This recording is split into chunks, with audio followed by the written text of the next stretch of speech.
I've been a master my whole entire life since I've been a baby. This is the worst moment in the history of my life. This is ridiculous. This is crazy, man. We went to the NBA Finals. Why are we trading the best player, the franchise player? How are we trading the franchise player? We went to the NBA Finals. He's supposed to have a statue. Hell yeah. He's supposed to have a statue. Dirk got a statue right there. It's supposed to be Luka right there. Why we don't got a statue for Luka? This new management is putting profit over fans. Profit over fans. Feel me? They're not worried about the fans. They don't care that we've invested 7 years of it believing in Luka, believing in building a team around Luka. They don't care about that. They just want to make their gambling money, make a couple $100 million, and leave us stuck out here. You know, now we're back to square one. We're back to square zero. You feel me? It's ridiculous. Luka filled that stadium. Who gonna fill it now? Who gonna fill that stadium now? We would look at you and break you down where you were weak, and then we would attack you, right? And so that's what the Lakers going to have to deal with once the playoff, because we saw it against Boston. Boston looked up and said, okay, I'm going to put Luka in the pick and roll. Every time. Yeah. And then Tatum had him saying, uh-oh, you on me? Yeah. Okay. Yeah. I'm going to just go by past you or pull up for my jump shot, because he knew he could just beat him off the dribble. They did the same thing to Austin Reeves. So the two dudes they wanted to attack was Luka and Austin Reeves off the dribble. So Jalen Brown said, oh, my turn. You had a big first half. Right, my turn now. My turn now. And that's how they beat the Lakers. Fanhood, there's levels in fanhood. You a fan boy because you don't represent the hood, you represent the player. So don't pretend that representing a player and representing a team is the same thing. So watch your fanboy mouth anytime you vlog on my name. Let's slow it down. Let's bring it. I see a veteran up in here, man. MJ. Let's bring in my good friend, man. How you doing, brother? I know you got a lot to say about scams. I know you got, man. That's the name, Dormant Scam. I'm gonna tell y'all the truth, bro. I hate to tell you. I'm gonna be honest with you, Dan. As a Laker, you guys gotta stop thinking of mediocre. The dude, now you already got on one channel, they say the players are trash. I just wanna on this one channel. He's talking about you right now, the locker room. He said all the players are trash.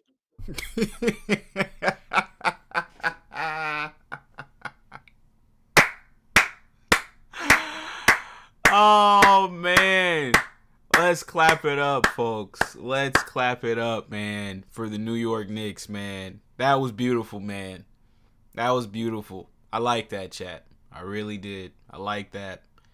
The New York Knicks, folks. Wow, man. 53 years, man. The city of New York, man, finally won a championship. That's amazing, man. Listen, I can't even lie to you guys, folks. This was a great finals, man. You know, the only thing I would have, asked for was one more game, man. You know, if we could have gotten it back to the Garden, and if the Knicks could have won it in New York City, that would have been even better. But, I can't even be mad, folks. The Knicks deserve to win this series. I told you guys going into the series, I'm rolling with the Knicks, folks. Wemby, like I said, dude, once he started crying, chat, after the Spurs beat Oklahoma City, I had to jump off board, okay? You guys know I was rooting for Wemby and the Spurs to beat the zestiest team of all time, the Oklahoma City Thunder, but once he started crying, chat, it was just like, dude, what are you doing? Right? Like, what are you doing? It was very cringe to me. So once I kind of saw that, it kind of turned me off. It kind of rubbed me the wrong way. Pause. Right? So once I saw that, I was like, yeah, I got the Knicks. And yeah, man, the Knicks ended up pulling it out. And yeah, incredible series, folks. I really enjoyed this one. I can't even lie to you guys. And usually I'm a hater of this like new generation, but this in this decade, I think so far this might have been the best final so far. If we're just talking about the 2020s, This one, we're going to remember this one because we've had some nasty finals, chat, in this decade. I mean, last year was absolutely filthy. Okay? Thunder versus the Pacers, like, that was absolutely disgusting. All right? That was just a disgusting matchup. The year before that, you had Dallas and Boston. That was cool. That was okay. The year before that, you had Denver, Miami. That was nasty. Then the year before that, you had Boston, Golden State. That was cool. And then the year before that, you had Phoenix and Milwaukee. That's nasty. Right? So, in this decade, in the 2020s, we finally got a good finals. Right? This one was good. We're going to remember 2026, folks. This was a good finals. Let me go ahead and get the box score on the screen, folks. Yeah, man. Shout out to everybody that's tuned in, man. Y'all do me a favor, folks, and drop a like on the video. We got Unforgiven Sounds. He said Brunson is immortalized in New York City, unlike Pork Puka. That's crazy. Okay. Shout out to Jordan C with the $5 super chat. I'm a rolling stone. I will tell you why the beef started with me and Reggie, right? Reggie fucked one of my niggas' bitches, right? The locker room went to fuck one of my niggas' bitches, right? That's what he fucking did. He fucking disrespected the bitch. In a whip that's meant to speed. Like they make my soundbite part of the show. I never seen nothing like this where somebody that's a different blogger on a different stream takes your soundbite and DJs your shit. Like he's like a fucking DJ. I learned the game from some heavyweights. Some bosses making change from another play. We got Jordan C. Shout out to Jordan C. He said, Reg, don't forget Jalen Brunson and New York won the NBA Cup and the NBA Finals over Spurs. You're absolutely right about that. That's crazy. I forgot about that. You are absolutely right, man. We got X and O. Shout out to X and O with the $5 super chat. Appreciate you, man. You said 1999 4-1 Spurs, 2026 4-1 Knicks. Will we get a rematch? Okay, shout out to the Bronx's special for the $5 super chat, and shout out to Mike298. You said great comeback win. Brunson is him. Folks, you guys remember before the series started, I had a tweet. I want to show you guys the tweet real quick, folks. Before the series started, I had a tweet. And, I think now it's time that we have an uncomfortable conversation. Okay? So if you guys remember, I tweeted this out May 25th. So this is about, a little bit almost about 3 weeks ago. Okay? I said, if Jalen Brunson wins a championship, he's better than Luka. Matter of fact, if Jalen Brunson wins 2 games in the finals, he's better than Luka. Well, Jalen Brunson obviously won more than 2 games, folks. And he did win the championship. So, Luka Doncic, folks, and I put this in the chat, and I don't know if any of you guys caught it before we started the show. Folks, we have to have an honest conversation at this point, okay? Jalen Brunson now has a championship. We've never seen this before in NBA history, where a guy's backup leaves the team, goes to another team, becomes the first option, and then wins a championship on the other team before, the other guy wins a championship. We've never seen this in NBA history. And I'm still waiting for somebody to find me another example of this Jalen Brunson, Luka Doncic scenario. We've never seen this before. Okay? Folks, all of Luka's teammates in Dallas all have championships now. He's the only one that doesn't. Remember when he was in Dallas, they brought him Porzingis, right? Porzingis has a championship with the Boston Celtics. Kyrie Irving ladies and gentlemen, we already know Kyrie Irving has a title, right? The greatest ring of all time, the 2016 Cleveland Cavalier championship. So he has a ring. Now Jalen Brunson, another one of Luka's teammates, has a ring. Kristaps Porzingis, Kyrie Irving, Jalen Brunson. They all have rings now. Who's the only one that doesn't have a ring?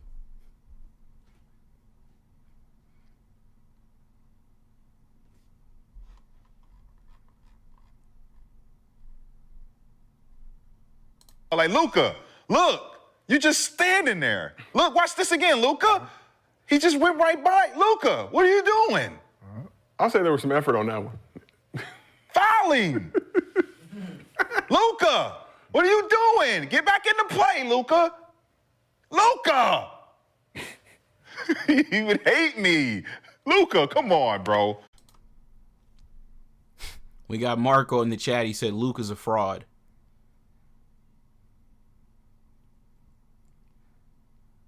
Pacey said this is crazy. Chat. Mike298, you said so Luka has played with a lot of champions. Exactly. Mike298. Oh, my bad, chat. I forgot. Wait, hold on. I'm sorry, chat. I forgot. I completely forgot. How did I miss the biggest one? Oh, that's crazy. And none of y'all reminded me either. That's crazy, chat.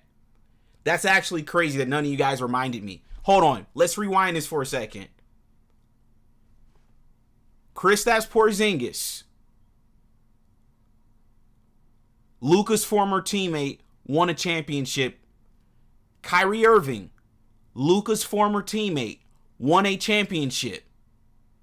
Jalen Brunson, Luka's former teammate, won a championship.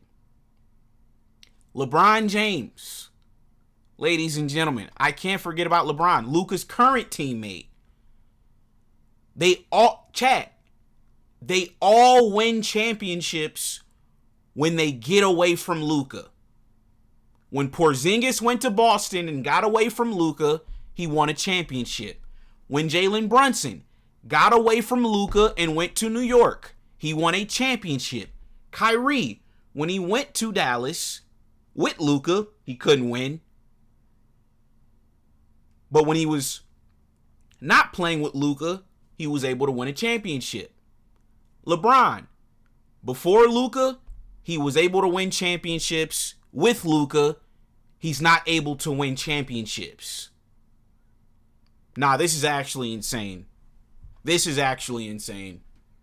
Wow. This is crazy.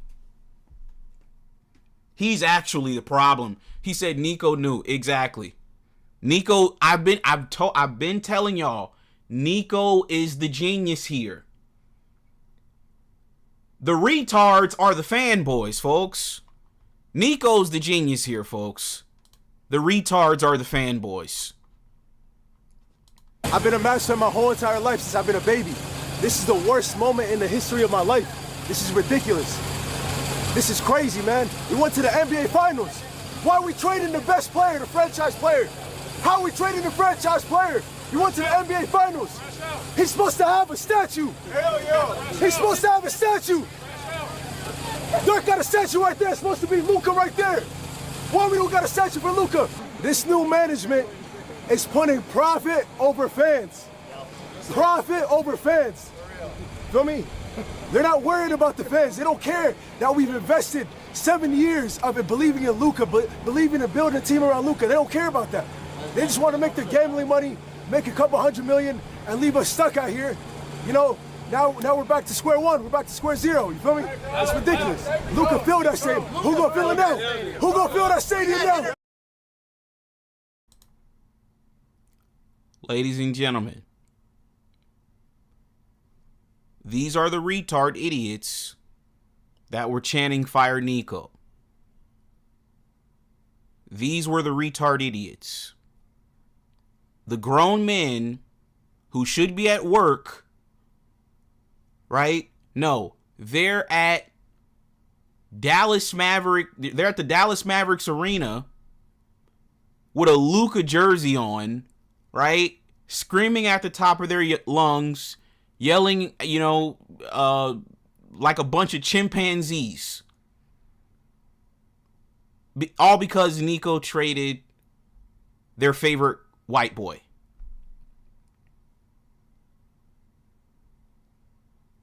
Y'all were the idiots.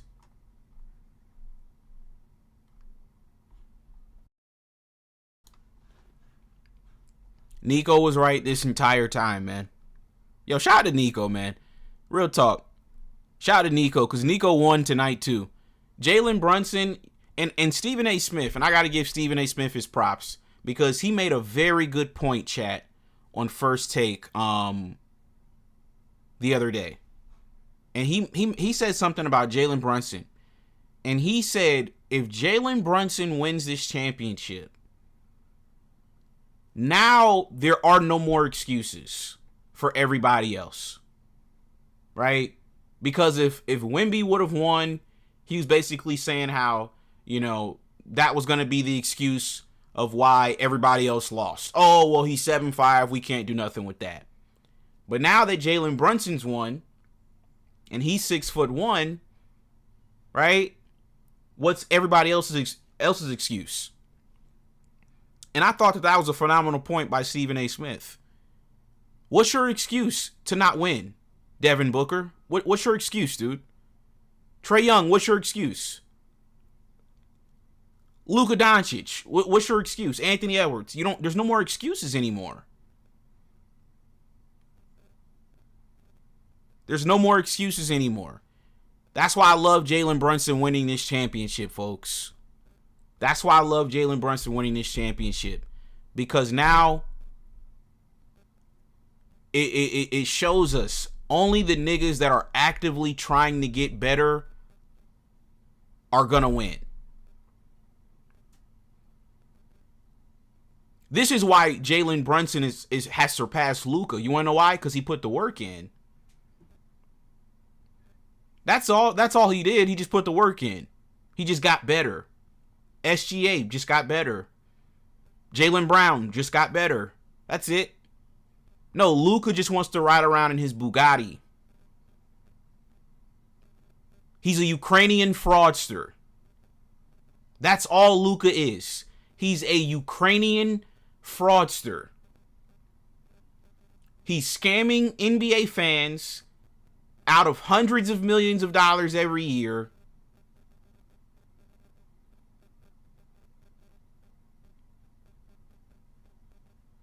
And he doesn't win shit. And if I was the commissioner, I would make a rule. If you're not from the United States and you come over here and you don't win, I'd make a rule to where we could start voiding y'all niggas contracts. Because some of this stuff don't make sense. Because Joel Embiid, for example, how are you 7-2, right? And you can't win it. You can't get past the second round, and you've been in the NBA going on 13 years. You guys realize Joel Embiid was drafted in 2014? He's been in the NBA 13 years, and he's never been out the second round in the Eastern Conference. He's a African fraudster. That's what Joel Embiid is. He's an African fraudster. Luka is a Ukrainian fraudster.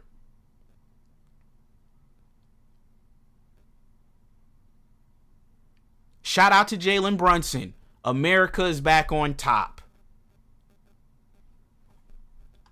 I hate you niggas from overseas. I'm glad Jalen Brunson whooped Wemby's ass. Wemby sucks. Niggas talking about he gonna be the next LeBron.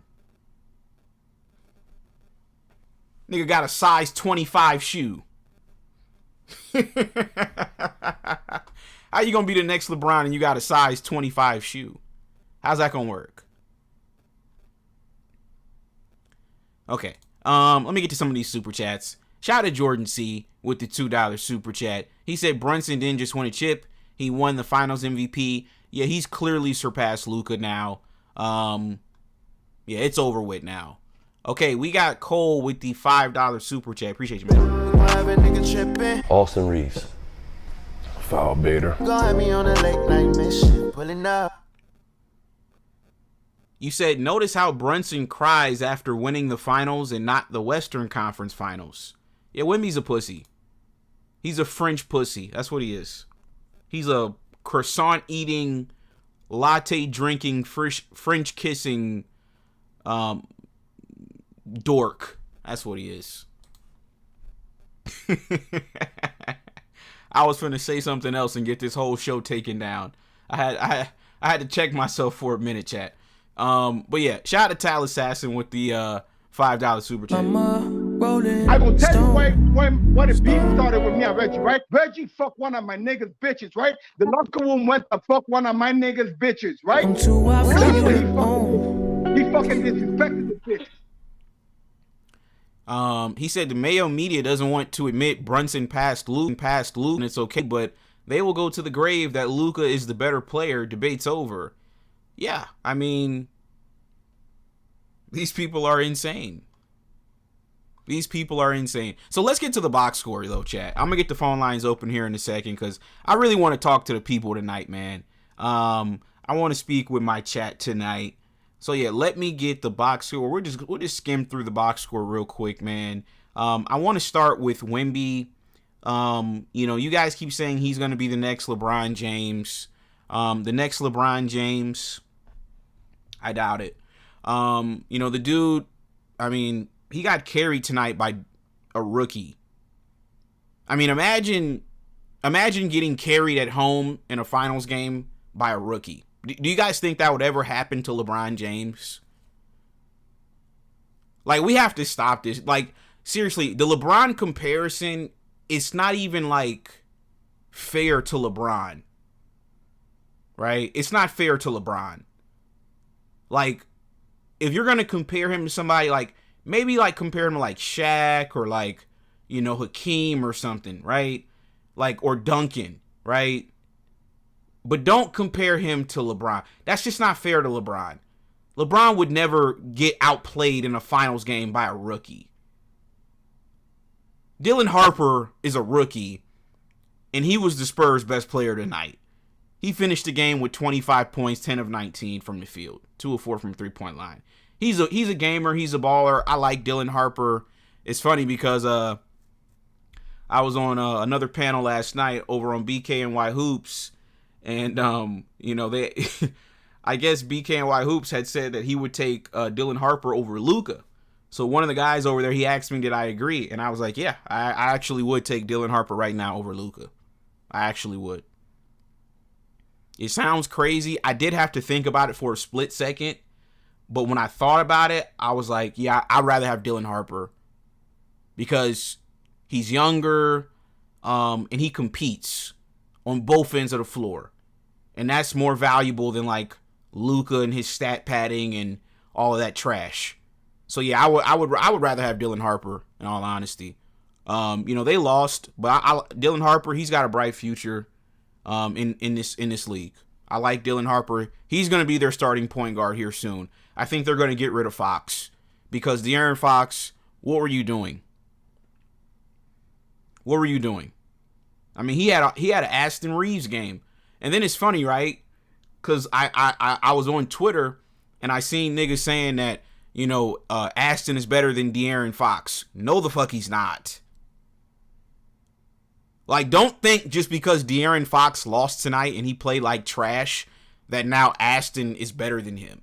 No, De'Aaron Fox will cook the shit out of Aston. Like, y'all gotta stop with this, like, insane, like, these insane takes, these insane reactions. Like, no. Just because De'Aaron Fox played like trash doesn't mean that now Aston is better than him. No. Where do you guys get this stuff from? He will cook the shit out of Aston. But yeah, 3 for 15 tonight. I mean, that's unacceptable. 3 for 15, 1 for 8. I mean, that's pathetic. Stephon Castle, 1 for 10, 0 for 3. That's insane. Wimpy. Did you guys notice that Wimpy walked out and didn't shake anybody's hand? He's a bitch. You know, he's a crybaby ass, pussy ass bitch. You know? Don't ever compare him to LeBron James. Don't ever do that. He walked out. He didn't shake nobody's hand. He's dirty too. I mean, some of the plays that I saw from Wimpy this series, he's dirty. Like, he was trying to take OG Anunoby's ACL out.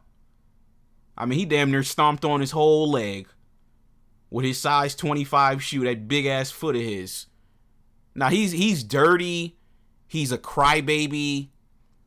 Like, there's just so exactly, Pacey. Bad. He's a sore loser, right? He's got a lot of developing to do. He is nowhere near as polished as LeBron was at 22. There's no way. I challenge anybody to go watch LeBron at 22 and come back and watch Wemby. No. His game, especially offensively. Now, defensively, he's one of one, right? Like, defensively, you know, he's probably the best in the game. But offensively, he's just, once again, he's just too big. You know, his game isn't fluid at all offensively. And it's because he's trying to do too much. You know, he's trying to play like a guard, dribbling all over the place. Shaq didn't do this stuff, right? Go back and watch Prime Shaq. Shaq wasn't dribbling all up and down the court, all at the top of the key, trying to dribble and do all this goofy stuff. No. Shaq was back to the basket, one dribble, drop step, you know, nuts on your forehead, nuts on your eyelid. That's what Shaq was doing. Wemby, like I said, he's just a little too goofy for me. It's not fluid for me. You know, I like the aesthetics of the game. You know, I'm a Tracy McGrady guy. I'm a LeBron James guy, right? I'm an Allen Iverson, Kobe Bryant, Dwayne Wade kind of guy. You know, aesthetically, their game looked nice to watch. Wemby is just like, it's like Cat. Have you guys noticed, like, Cat, it's almost like the same thing with Cat. Did you guys watch Cat in this series? Like, it seemed like every time, like, it was just a struggle for him to, like, score, you know?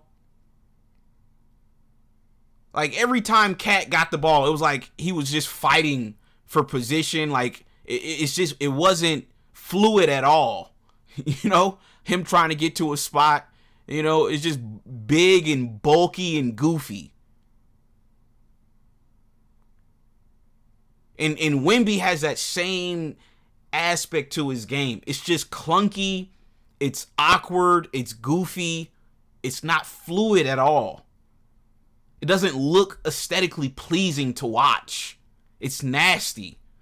Seriously, it's nasty. He said like a big giraffe.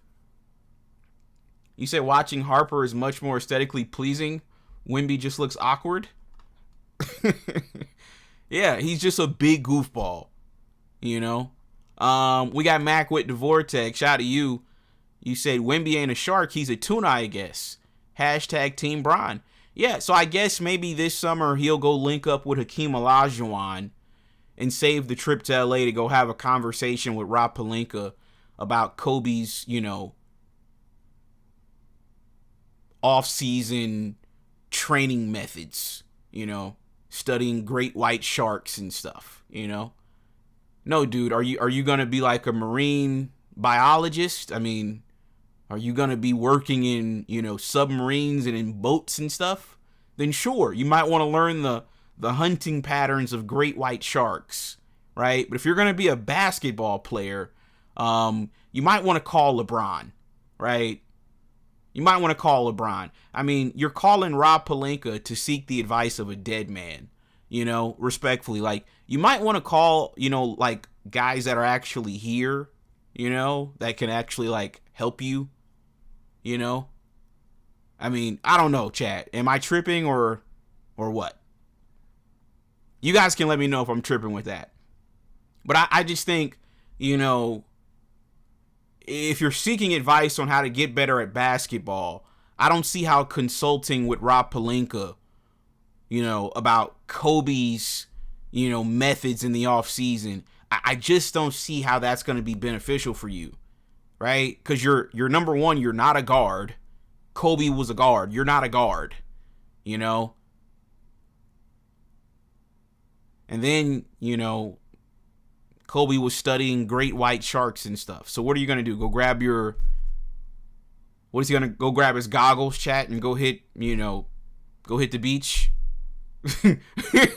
Imagine this summer, right? You're just chilling at Venice Beach, and then you just see Wemby, long, lanky ass, just walk by. He just dives into the ocean, with his snorkel on, with his life jacket on, and he's just, snorkeling in the beach somewhere, trying to, study the hunting patterns of great white sharks. It's like, dude, what are you doing? Like, what are you doing? Hakeem Olajuwon, he's still alive, dude. You might want to go call him. You might want to go hit up Shaq.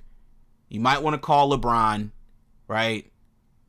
I'm just saying, maybe I'm tripping, Chad. I don't know. I just don't know how seeking the advice of a dead man is really going to be beneficial. I mean, if you ask me, that seems kind of like stupid. I'm not even going to lie to you guys. Seems kind of stupid to me. I'm not going to lie. Seems like you guys were very bored last summer, right? Well, hopefully you'll use this finals ass beating as a lesson and you'll take this summer a little bit more seriously. Okay, shout out Mike298 with the $5 super chat. Appreciate you, man. Austin Reeves. Foul baiter. You said, I saw how he walked out. Wemby's mentality is weak and his shot selection is stupid and his passing is pitiful. Yeah, he's got a lot to work on. Like I said, it's just disrespectful to compare him to LeBron. Like, that's disrespectful to LeBron. Even like the Dwayne Wade, James Harden argument, like, that's just so stupid to me. Like, that's just a disrespectful conversation to even engage in. Like, why would you even, like, do that, Like, why would you debate Harden over Dwayne Wade? Like, do you understand who Dwayne Wade is? Do you understand that they call Miami-Dade County Wade County? Like, he is the city of Miami, He's a 3-time champion, finals MVP, right? Like, what are we even talking about here? Like, y'all might want to find somebody else to compare James Harden to, maybe like Carmelo Anthony or something like that. Like, that would be a conversation where it's like, okay, maybe I could engage in like that type of a conversation. But James Harden and Dwayne Wade, no, I'm not engaging in that. That's just pure stupidity. And it's the same thing with this Wemby LeBron comparison. It's just lazy. And that's my problem with NBA fans. Y'all are just lazy with your comparisons, right? You're just lazy. Y'all did the same thing with Zion. Y'all compared him to LeBron. It's like, bro, they're nothing alike. Like, nothing. Y'all thought just because Zion was black and athletic that he was going to be the next LeBron. Like, no. Look at Zion's game. He's left-handed. He can't shoot. He doesn't shoot. He's really a power forward in like a 6'6" body. Right? Like, there's really nothing about his game, if you actually watch it, that's similar to LeBron. LeBron's a completely different player from a guy like Zion. He's a completely different player from a guy like Wemby. It's not even like, like I said, I just don't understand the comparison. If we're going to compare Wemby to somebody, like, wouldn't it make more sense to compare him to like a center or like a power forward, Like, let's compare him to like Duncan or like Shaq or Hakeem or the Joker. That makes more sense to me. But to compare him to LeBron, I just don't understand that. Two completely different playing styles, it's night and day. I don't get it. I really don't get it. But yeah, De'Aaron Fox, we might need to open an investigation on De'Aaron Fox. He might be gambling, chat. We don't know. He might be gambling. So yeah, an investigation might need to be opened on De'Aaron Fox. But yeah, Wemby, like I said, 7 of 19, 1 for 6 from a 3-point line. Yeah. And then, did you guys see when he kind of choked away the free throw again at the end of the game? He had 2 free throws and he missed the first one. I thought he was about to miss the second one. I was like, is he about to choke again? No, he made the second one. But yeah. Yeah, I'm done with Wemby, man. Like I said, solid player and all that, but I'm not a fan of his. I'm just not. He lost me when he started crying at the end of that OKC series. I can't support him anymore. You know, he's too mentally weak, you know. I don't know how they do it over there in France chat, but over here in the States, dude, you can't be crying. You said, do you think the Spurs are going to fire the head coach? Why would they fire the head coach? Why would they do that? I don't think they should do that.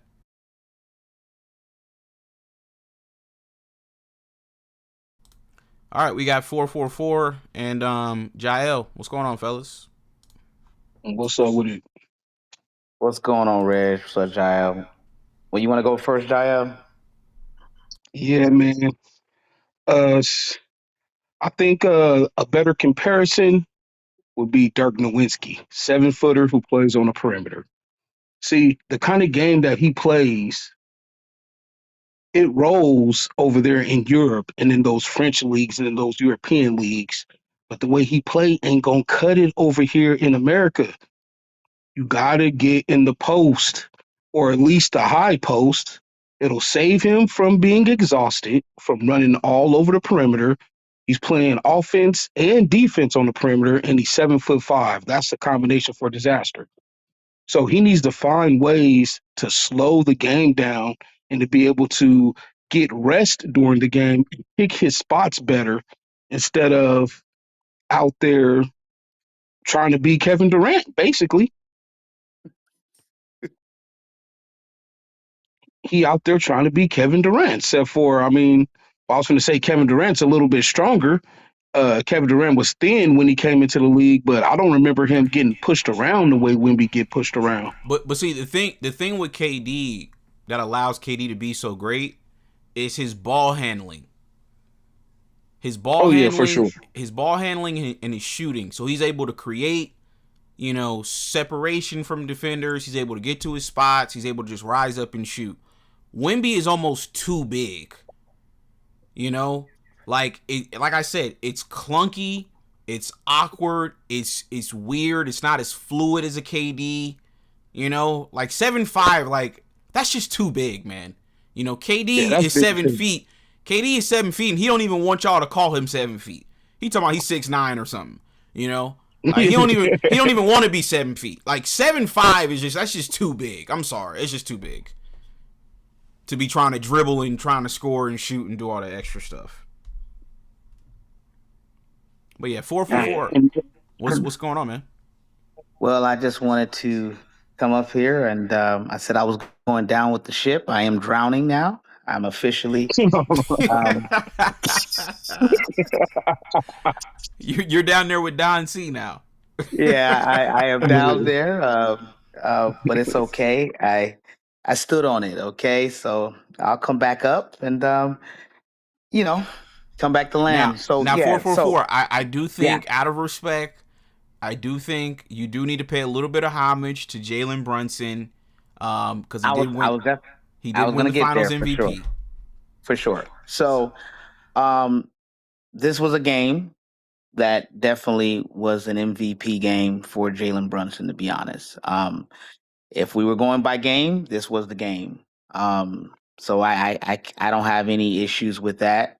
You know, was Jalen Brunson, you know, overall, he wasn't that, you know, he was okay during the series, but, you know, I felt like Anunoby was a little bit better. But this game is what the game was. You know, this was a closeout game. He went all out, 45 points. That's what people are going to remember. They're not going to remember really all the stuff that they were glorifying Anunoby about last game. They even named a street after him, or no, they gave him a holiday or something.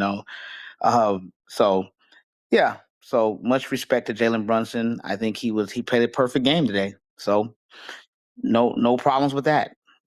Perfect game. I didn't understand the Spurs though, but I don't go. Why do you go to single coverage? Like that made no sense to me. You were playing him differently, and he wasn't really able to do much. But then you go to single coverage, and he starts lighting you up, and you don't adjust at all. You just allow him to just play single coverage the whole entire rest of the game, and he's just lighting you guys up. So thought that was stupid. Darren Fox is definitely gambling. I went back to the last game. I saw several plays where he just was not playing like a veteran. In this game, same thing. I mean, you're missing a wide open mid-range shots. You're just, just horrible. No leadership. Real quick, Fofo. Go ahead. Go ahead. I'm listening.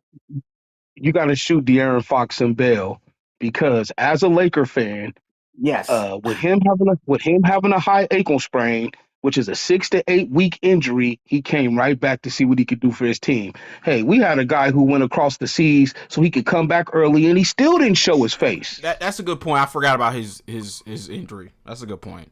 So good point, Jael. I will.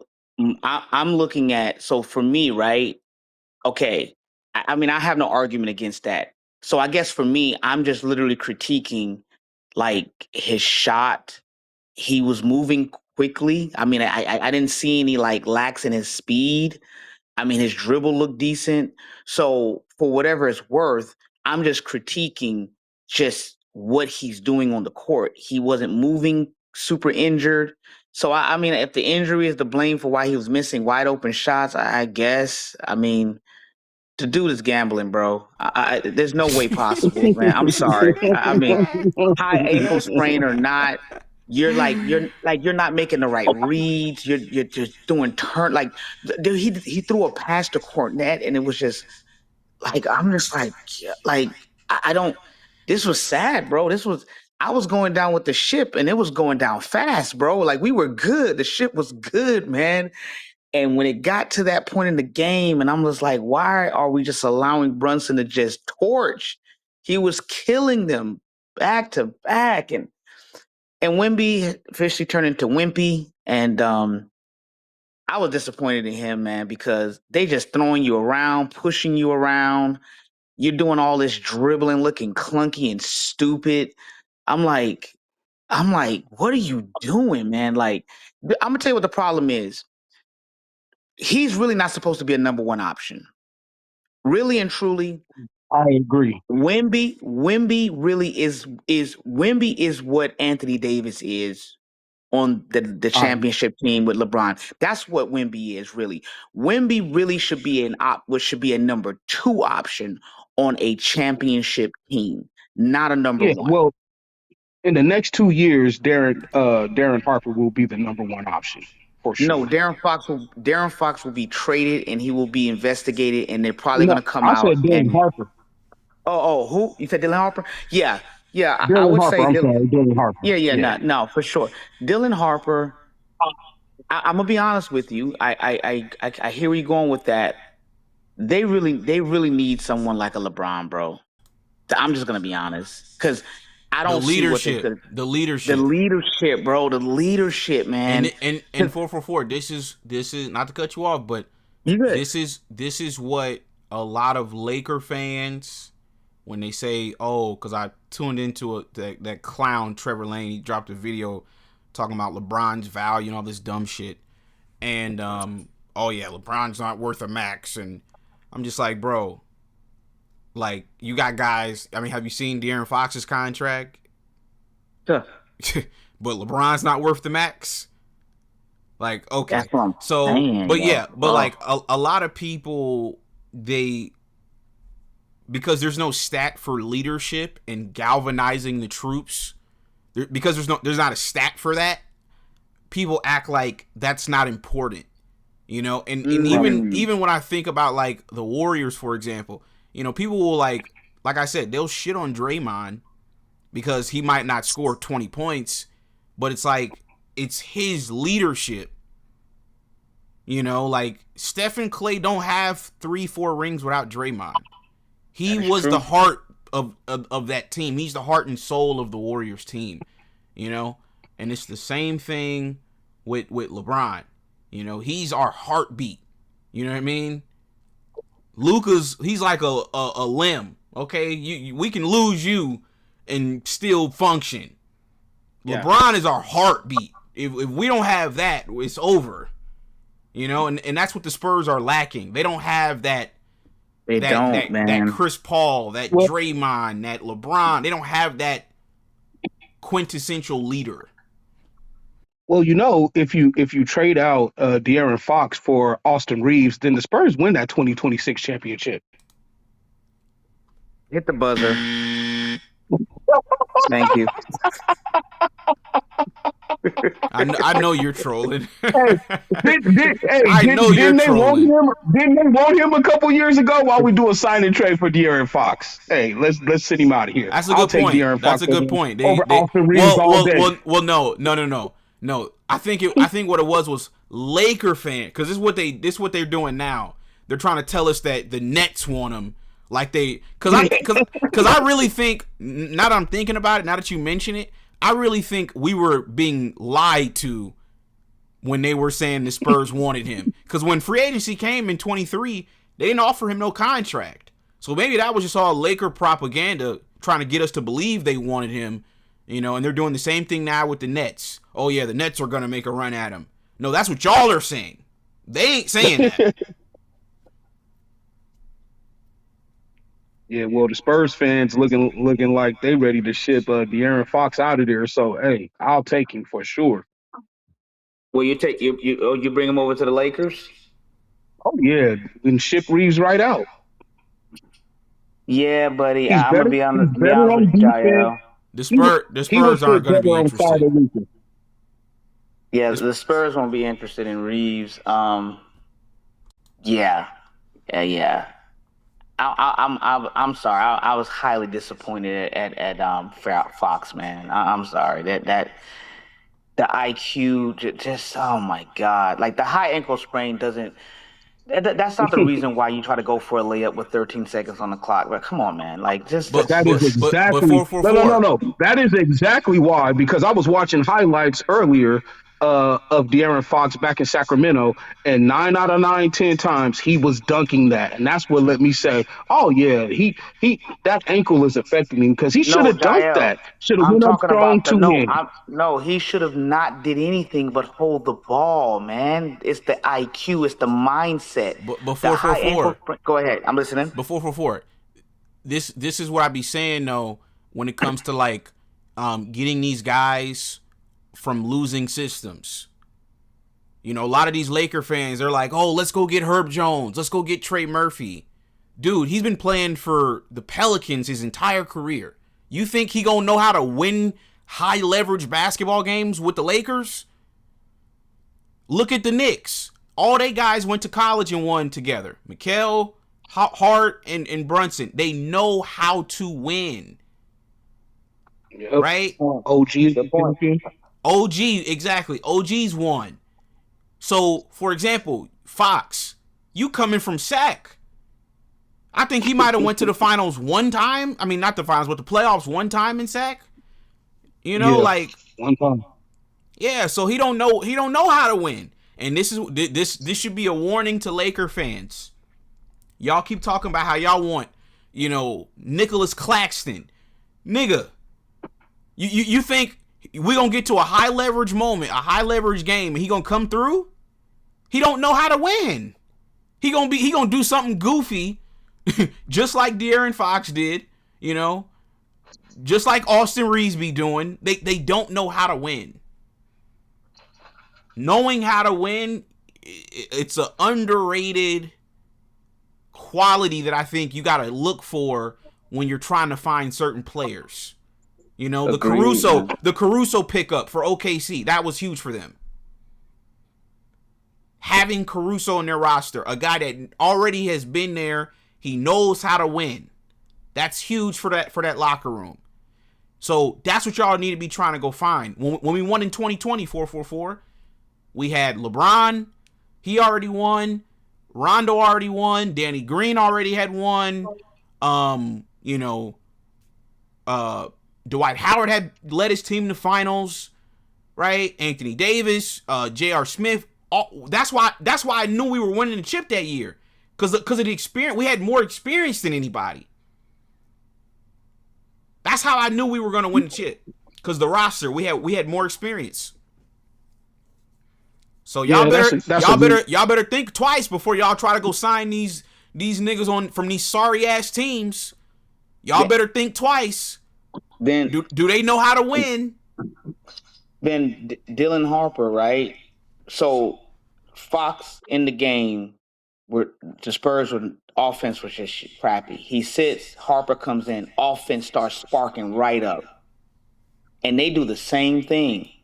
By the time Harper comes back in the fourth quarter, he's cold. He missing layups. I mean, it's like that. It was a disaster, bro. And then Wimpy was just garbage, man. Like, but dude. 444. Speaking of Harper, though, look at his daddy. Who's his daddy? Ron Harper. So he learned from somebody that's won multiple championships.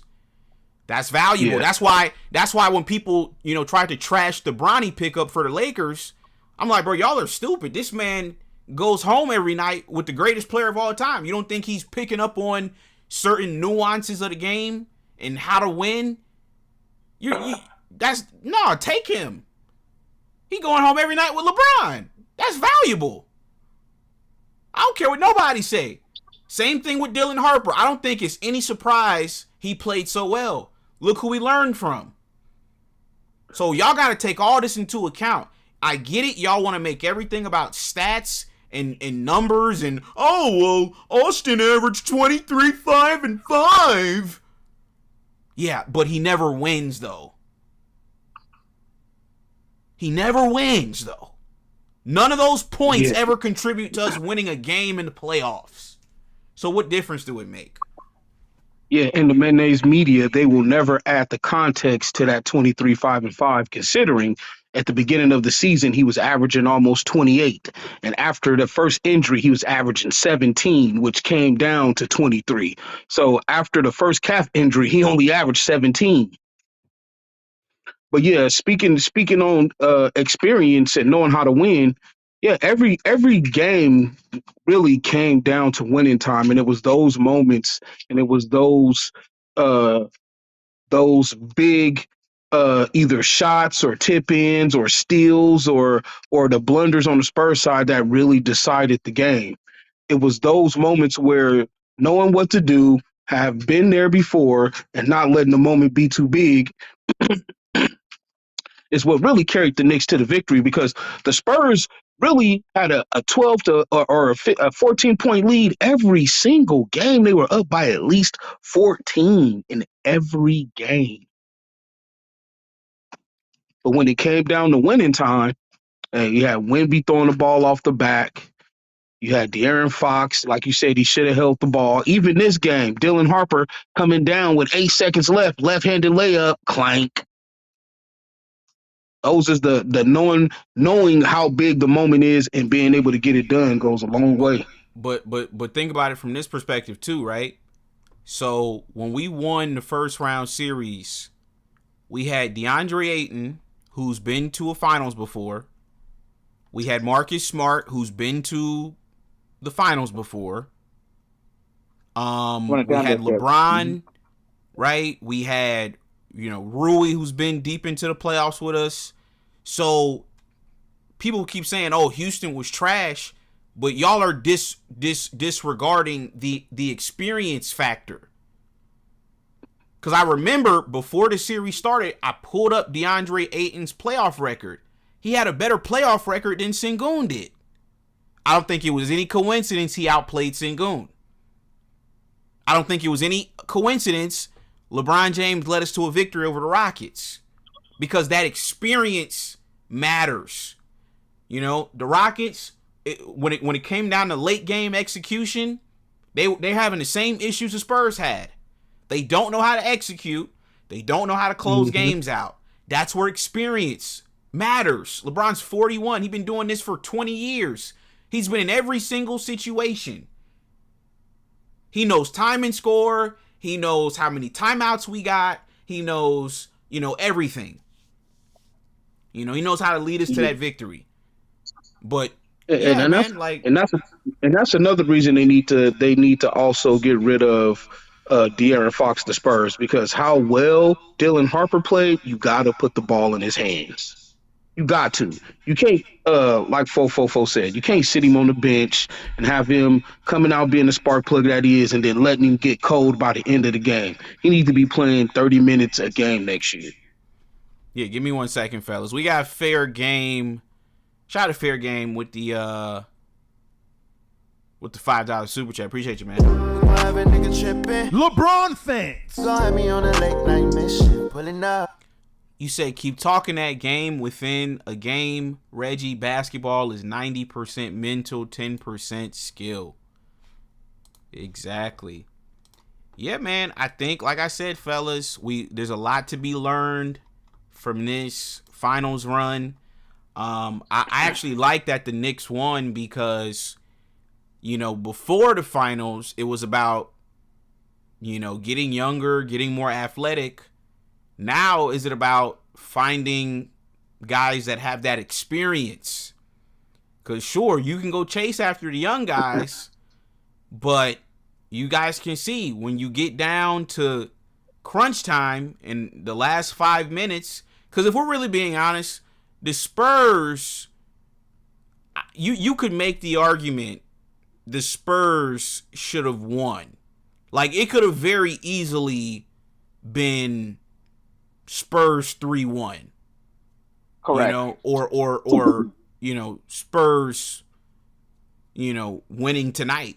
Like, it could have went that way. But the Wemby blunder in game 2, throwing the ball, to Stephon Castle's back, them blowing the 29-point lead, right? That's where that youth shows up. And I'm sorry, Wemby, he showed a lot of choking. And this is another thing too, 444.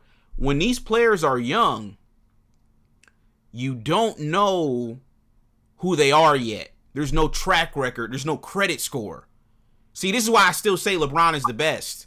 And people still say I'm crazy when I say it. But, like, the reason why I say LeBron is the best is because he's got the longest credit score of anybody in the league.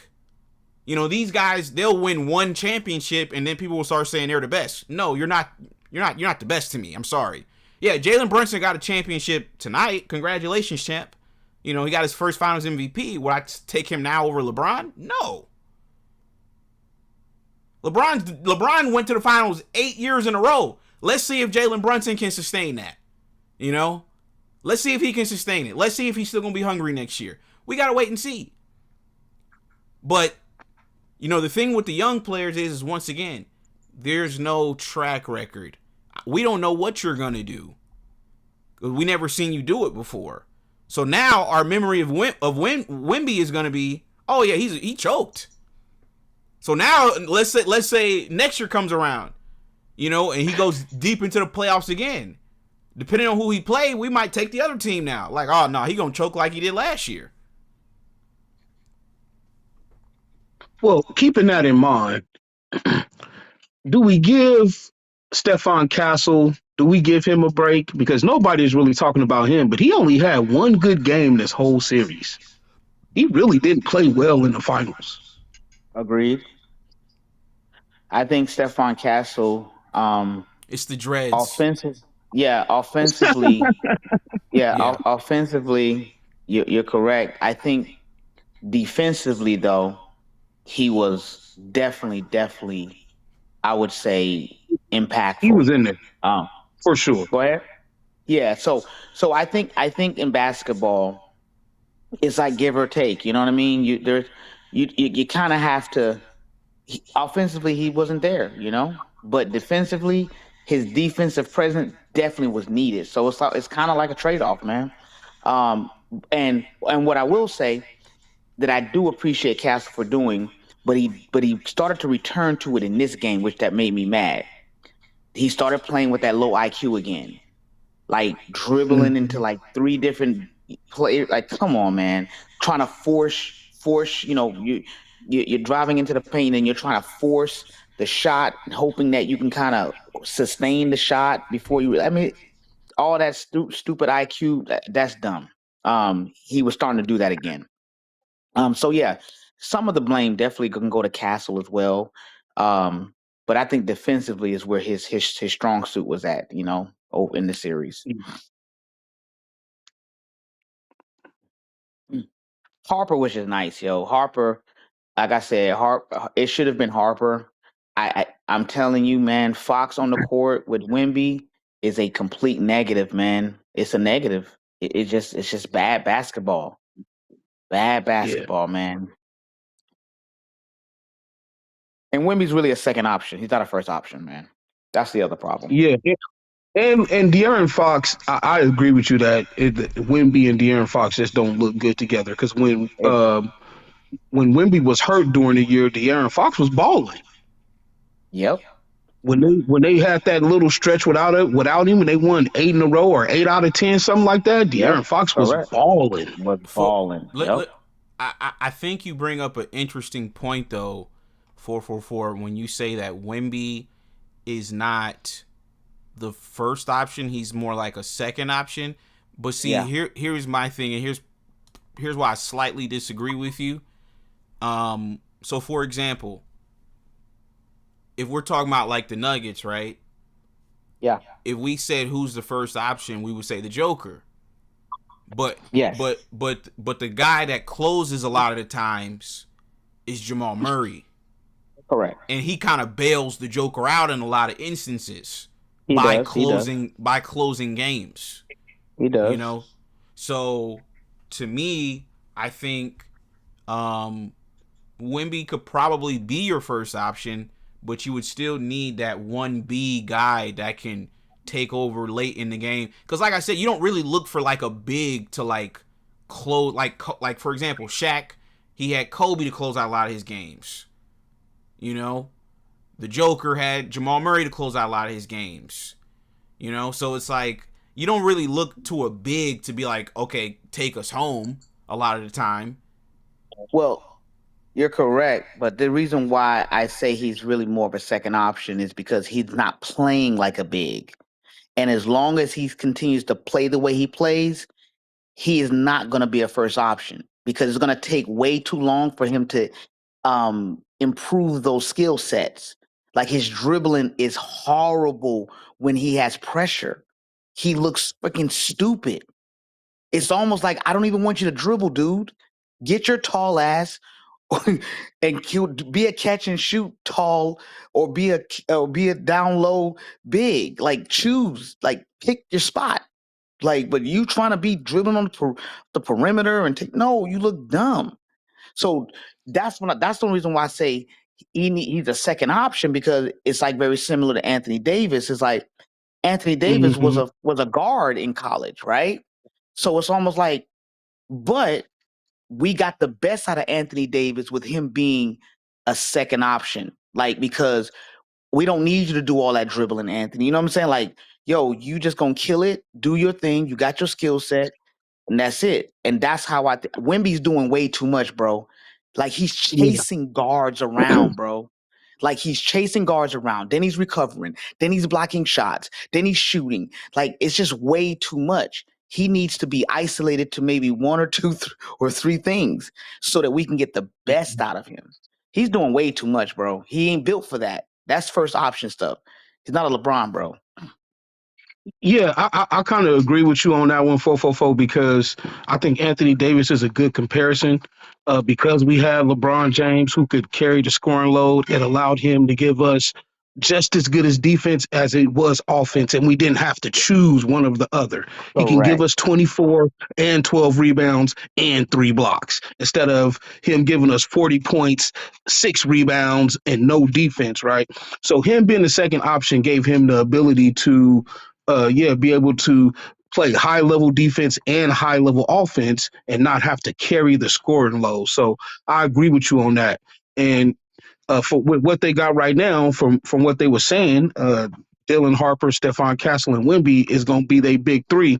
I think Dylan Harper is. I think he can become that star, like Reg said. He could become basically Wemby's Kobe at the end of the game. He could do his thing, and Wemby don't have to look so stupid trying to make plays, trying to dribble and do all that and tripping over his feet. Because I agree with you, it looked clownish. It looked clownish. It looked sluggish. It looks all discombobulated, and he looked like a fool out there. He looked like one of the marionette dolls. They holding the string out there. What about the turnaround? What about the turnaround jumper? What about the turnaround 3-pointer to try to tie the game? Come on, man! Like that looks dumb, man. Get down low, dude. Yep, but that like I said, this is that modern NBA that Steph Curry, like that's Steph Curry. That's what he's done to our sport. Like to me, Steph Curry's had the worst impact on basketball of anybody I've ever seen, because now guys think it's like cool to play stupid basketball. Yes. It's like LeBron said it on his show, Mind the Game. He's like, they're like, oh, I don't have no bag, but I got 50,000 points. It's like, it's why I keep telling people, all that bag crap, that's for little players. They are ones that need to have the bag. If you're 6'9", 6'11", 7'5", what are you doing? Use your size and your height to your advantage. And if you're not going to do that, then you're just an idiot to me. You're bailing the defense out, and you're not taking advantage of your best asset, which is, how tall you are. I mean, so yeah, man, like to me, Wemby, he's got a lot to work on. And like I said, I don't know if him calling and consulting with, Rob Pelinka and Kobe, I just don't think that's like, a good strategy. Give me 1 second though, fellas. Shout out to Mike298 with the $10 super chat. Appreciate you, man. Please don't tell me that was you saying the 96 Sonics. This is what you got to realize, Judah. It's very easy to out-debate locker room. It's not very challenging whatsoever. The fact that you let locker room outwit you and out-debate you, it says a lot. We're not talking about a very high-level basketball run, and you got outwitted by the locker room. I learned a game from some heavyweights. Like, make my sound bite all this show. I never said nothing like this, where somebody that's a different blogger on a different stream takes your sound bite and DJs your shit. Like, he's like a fucking DJ. I'm sorry in advance. So yeah, man. Shout out to Mike298 with a $10 super chat. You said if Wemby played down low in the low post, he would be the first option. By the way, Kareem and that hook took them home all the time. That's why he was the leading scorer. But every pro should have a go-to move. I agree. But once again, all these clowns are trying to prove how skilled they are. That's why Giannis, the Joker, all these bigs now, they're all trying to prove how skilled they are. Oh, look at me, I can shoot threes. Like, okay, wow. That's real impressive, right? Wow. You want a cookie? Congrats. You can shoot a 3. Wow. But can you win a playoff series, though? Can you win the finals, right? Can you sustain a certain level of dominance like a Shaquille O'Neal or, Tim Duncan, a Hakeem? Can you do that? A Bill Russell, can you do that? No, they can't. They can't. They're too busy trying to be like Steph, and yeah, it's just nasty. Like, I'm sitting back and I'm watching Jalen Brunson drive to the paint, and I'm saying to myself, Wimpy, like, you don't want to drive to the paint at least a few times, but also because he's super exhausted, bro. Like, they just had a great game plan. He's chasing all these guards around. And I'm just like, dang, he's bent, he's spent energy wise. So I'm like, man, that team, the Spurs team, I'm gonna be honest with you, I don't think they're going back to the championship at all, man. I think it's a wrap for them, bro. He may be another Giannis, man. Be honest with you. Giannis looked real good, man, at one point. And then he just becomes just Giannis, you know? And I think Wimpy gonna be the same. Like, imagine LeBron on that team, man. So, look, the perimeter shooting was just on point, bro. Like, athletic guards that all they need to do is they need to be tweaked a little bit. Castle just needs some tweaks. That's all. You know, good leadership, good veteran leadership. You know, hey Castle, you're gonna slow this thing down, bro. You don't need to just be ramming yourself into a crowd of Knicks, you know? Nah, bro. Like, finesse it. You know, Brunson was finessing, you know what I mean? He was finessing, bro. I was like, God. Hey, Jael, you there? Yeah, I'm here. Question, educate me on this. Why did they go to single coverage? Like, what possessed the Spurs to go to single coverage? When they weren't doing that before, and it was like, you know, it was working. As far as Brunson wasn't really being able to get off like that. Everything was difficult for him. Well, I think in the fourth quarter, or more towards the second half, well, I think it's two things.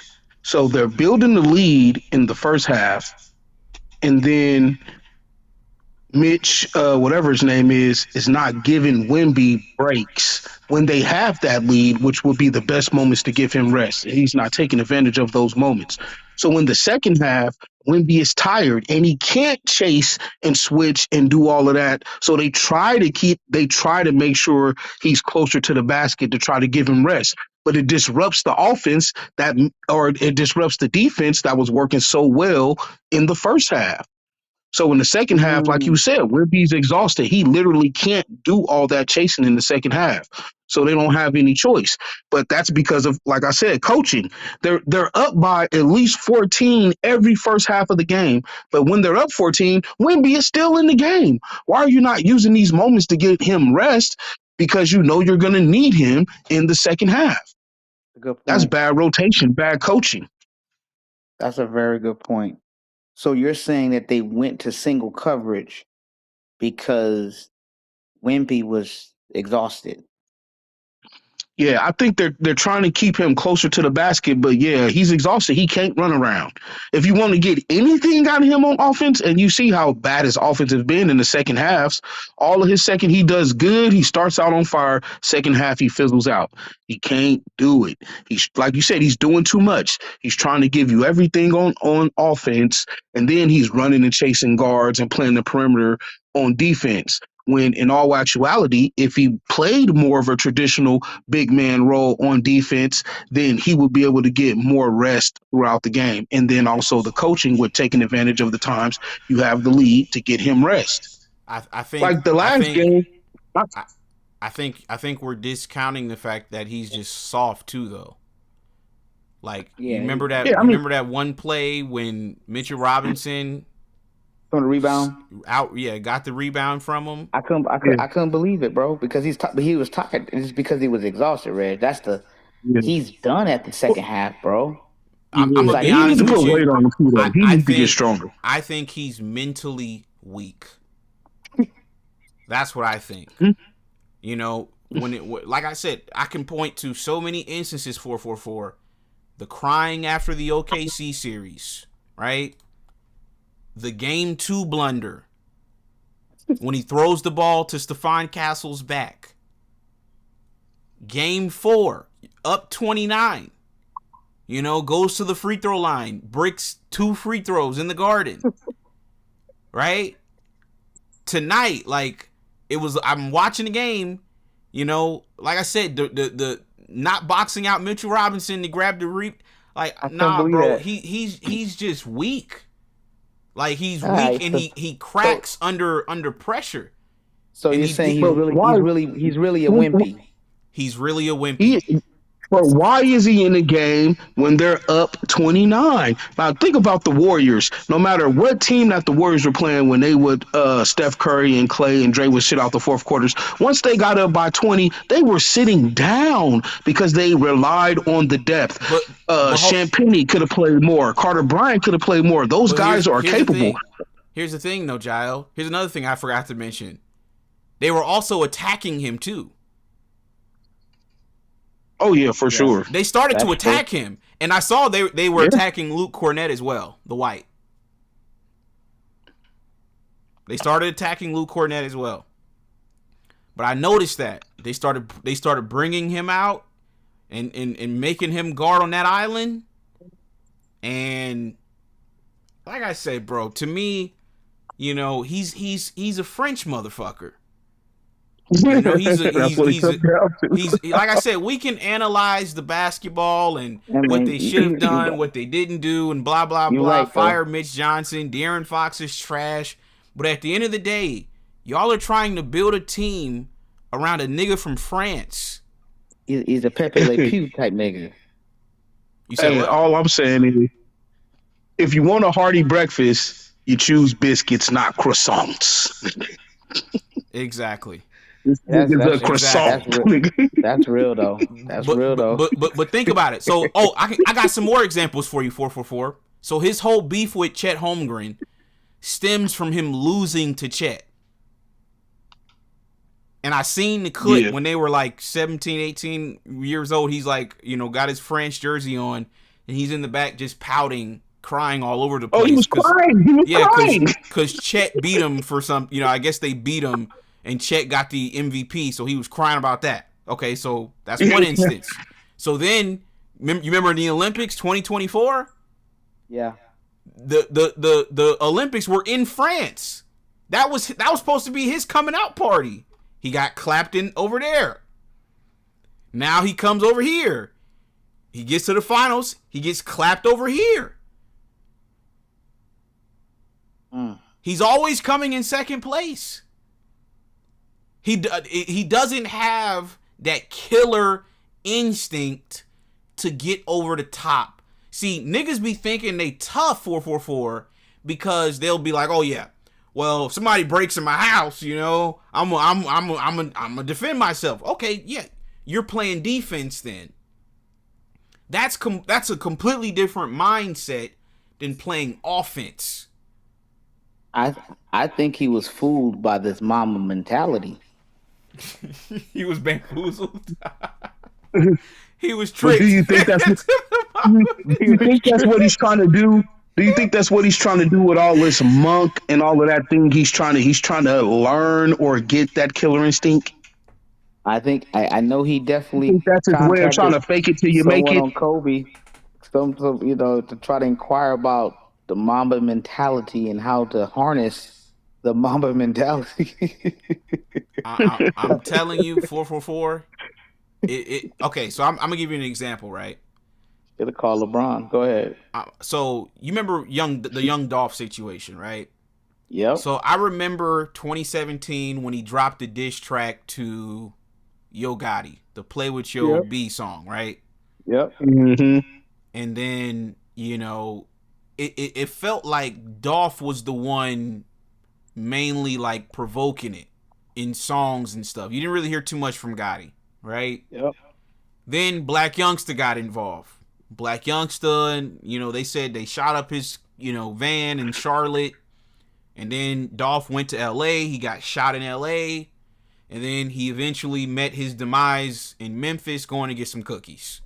Yep. And I remember telling my homie, I'm like, Dolph's problem was he was playing defense and the other side was playing offense. They was looking for you, but you weren't looking for them. It's a different mentality. Right. See, like, if somebody kicks in your door, if you're any law-abiding citizen, right? If somebody kicks in your door and you're going to defend your home, but that doesn't make you a killer. You were just protecting yourself. You were just defending your home, right? You're a self-defender. Exactly. You're not a killer. It's a difference. Not a killer. A killer is somebody that goes out and is. That's a King Von. King Von was a killer. He was going out actively hunting niggers. He was a killer. Wemby, like I said, he's trying to pretend like he's a killer. No, you'll just protect your home. You know, he ain't just gonna let you like come into his house and disrespect him, you know, with your dirty shoes and kick, walk all over his carpet. No, he'll stand up for himself, but he's not a killer. No, he won't. Bro, he just let the Knicks win the championship in his house. He can't even protect his home. Yeah. Not only is he not a killer, he can't even protect his home. I mean, I saw little moments though in this series, like when he pushed Jalen Brunson, because people were saying he's dirty, so he got a mean streak to him. Like I said, he ain't just gonna lay down for you. He'll fight you a little bit. He'll put up a fight, but he's not waking up like King Von and actively hunting niggers. He's not doing that. King Von was like there, and that's the difference. To win and to win consistently, like a Jordan, a Kobe, or a LeBron, you have to kill people.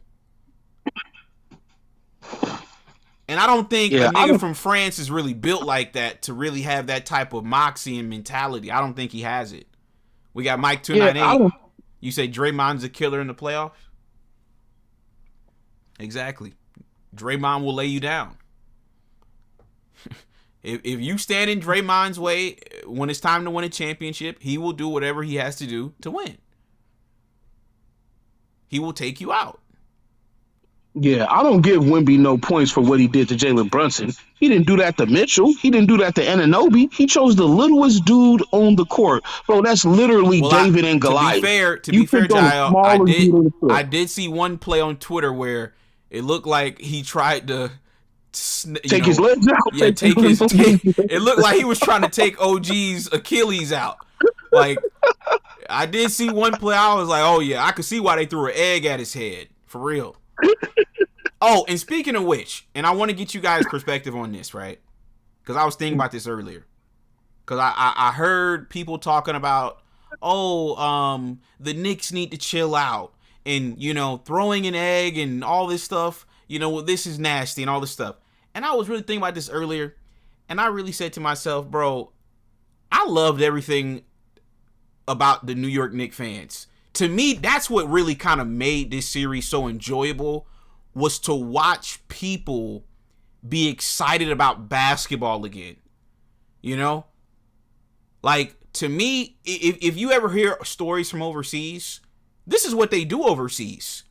Patrick Beverly said he was playing for one team, I think it might have been Ukraine or something. He said they used to throw coins and stuff at him. He said one time he got hit in the eye with a coin. They do this overseas. They this how into the games the fans be, right? And then my thing is, right, people will complain and be like, oh, well, I missed the 90s. And then when Wemby's out here throwing niggas to the ground, slapping niggas upside the head, it's like, oh, that's a problem for y'all. So I'm trying to figure out, like, which one is it? Because I'm not gonna lie, I thought it was funny when that fan threw an egg at Wemby's head. I'm not gonna lie, I kind of like it.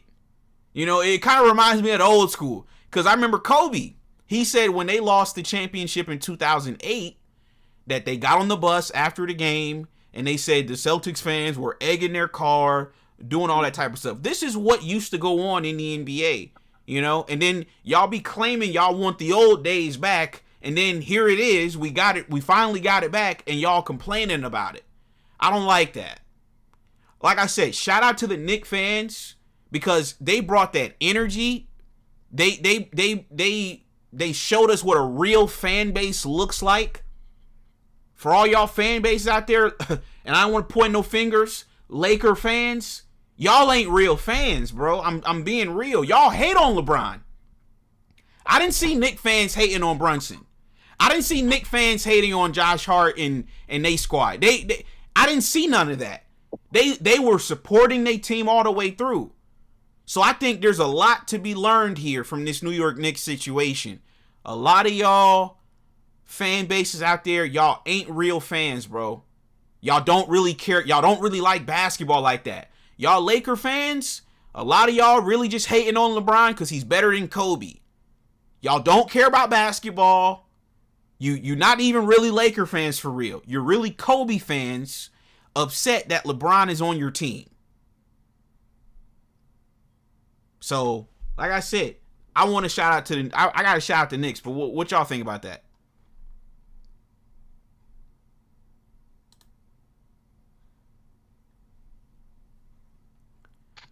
Go ahead, Fofo.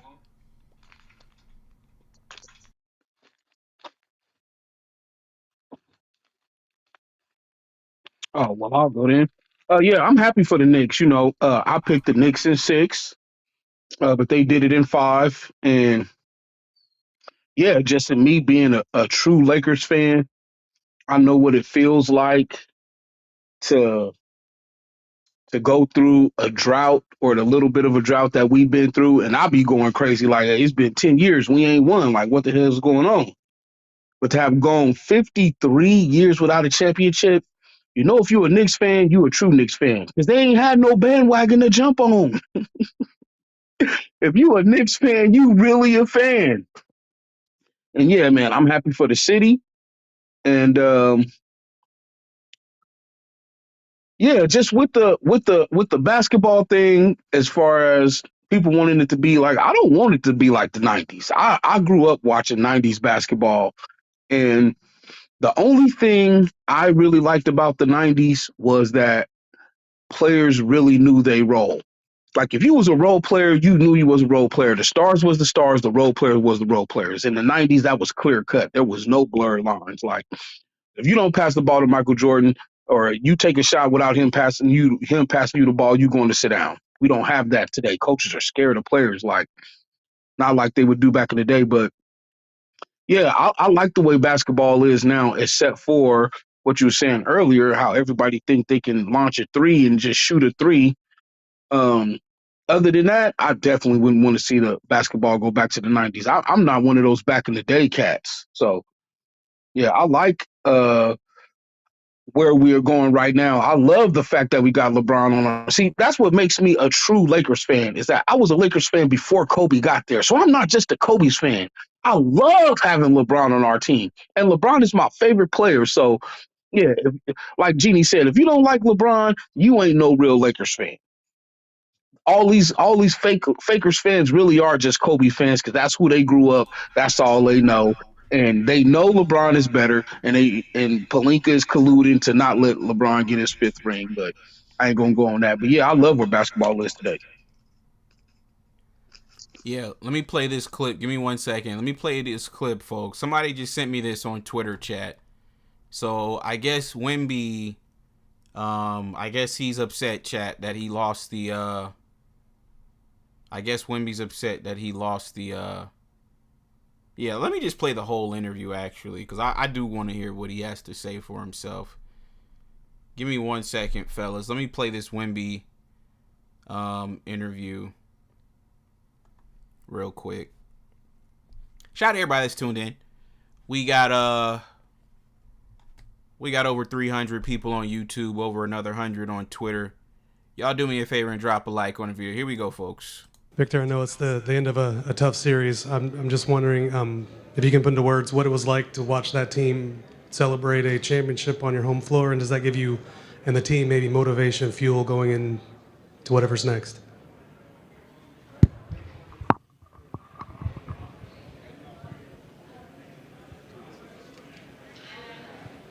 I think that's compared to anything before. This is the biggest lesson of my life, the biggest learning moment. I can't tell exactly what the lesson is, but we're learning from that for sure.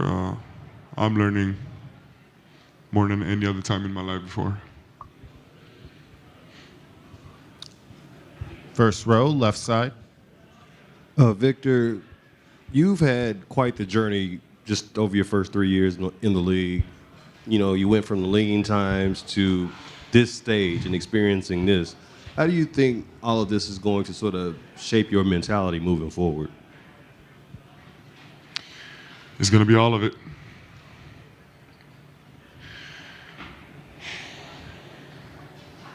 Second row, right side. Who we are, it's what we're made of, plus our experiences.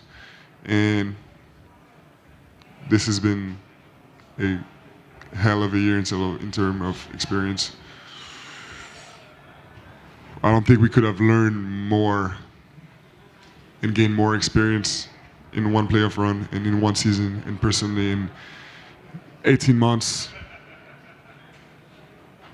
It's been hard and full of lessons.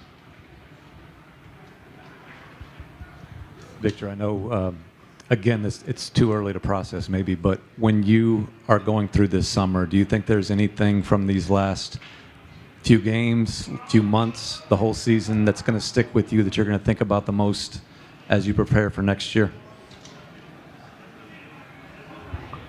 Absolutely.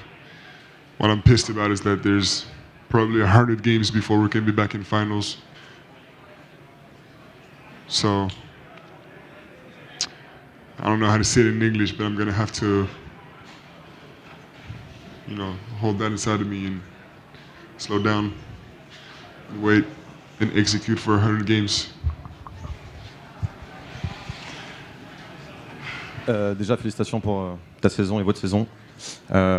Pour revenir un peu sur le match, sur la série en fait, Mitch juste avant disait qu'il considérait que vous n'étiez pas prêt pour gagner un titre et que l'autre équipe l'était.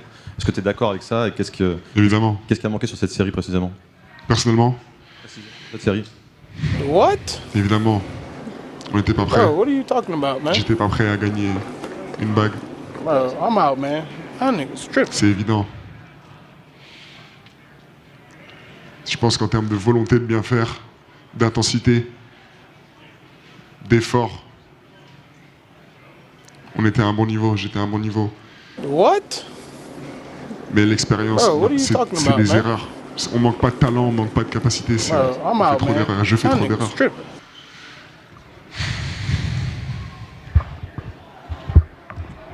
Third row, middle, Jared. Jared Weiss, The Athletic. Every team you face so far, you guys always found a way to get over the top eventually. What did you learn about how hard it is to win the finals against this Knicks team where they kept coming up with answers? Brunson just could always score no matter what in the end. I learned one of many things I learned is the margin of error is very, very thin. Our domination stints are absolute. We absolutely dominated for most of the series. But our errors, our mistakes, are punished so hard that we can't have ups and downs like this so much, The ups are okay, the downs, it's the reason we lost. Left side, Tim. Tim Reynolds with the AP. Victor, you study the game. You understand the history of it.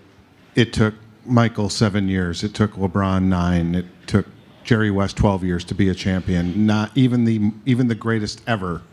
It's not immediate. How difficult is that to accept when you pour so much of yourself into this, that there is a process to get to where you want to go? It's painful, It's painful. But I'm not running away from that. But I'm using that to fuel me. I'm sure all these guys you named, they're not satisfied with being eliminated in earlier rounds or not making the playoffs. And I'm not satisfied with not winning.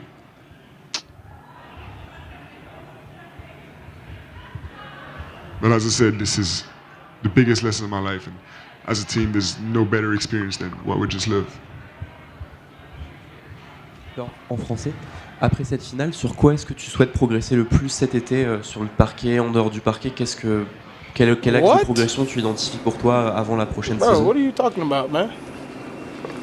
Tu travailles encore plus dur, évidemment, pour être encore plus durable. Et surtout garder l'esprit frais, garder un contrôle sur le jeu Tout le temps, en fait. C'est ça qui est marquant chez Jalen Brunson, par exemple. Il y a trop de moments où... Et ça part pas de mauvaises intentions, mais il y a trop de moments où je suis passif, trop de moments où j'ai pas le contrôle sur le jeu que j'aimerais avoir. Et ça nous coûte. Third row, right side. Vic, you mentioned the margin for error in this series after the fantastic regular season and the playoff run, and then especially the conference finals and winning that the way you did. Did it surprise you that margin of error caught up to you and that you guys weren't able to capitalize the way you had? Yeah, for sure. And it surprised me that every game has the same scenario. Every 5 games of the series had the same scenario. And how relentless we were in our mistakes and they were in punishing them. Gerardo Lopez, Cultura Sports. Nope, we're done. No. Thank you, Victor. All right. Appreciate y'all. See y'all. Never.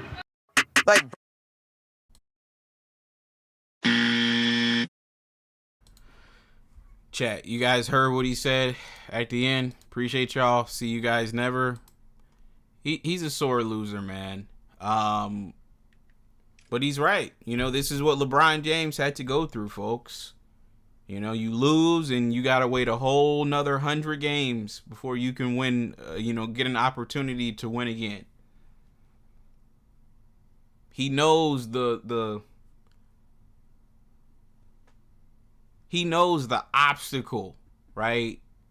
That's ahead of him right now to get back to this point.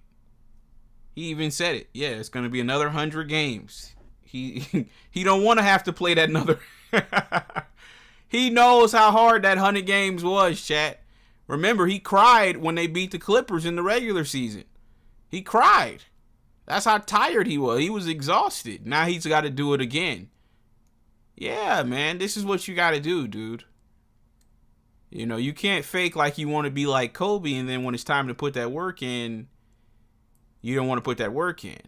Nah, we'll see you next year, dude. Get better. Get in the gym. Get with Hakeem. Take it day by day.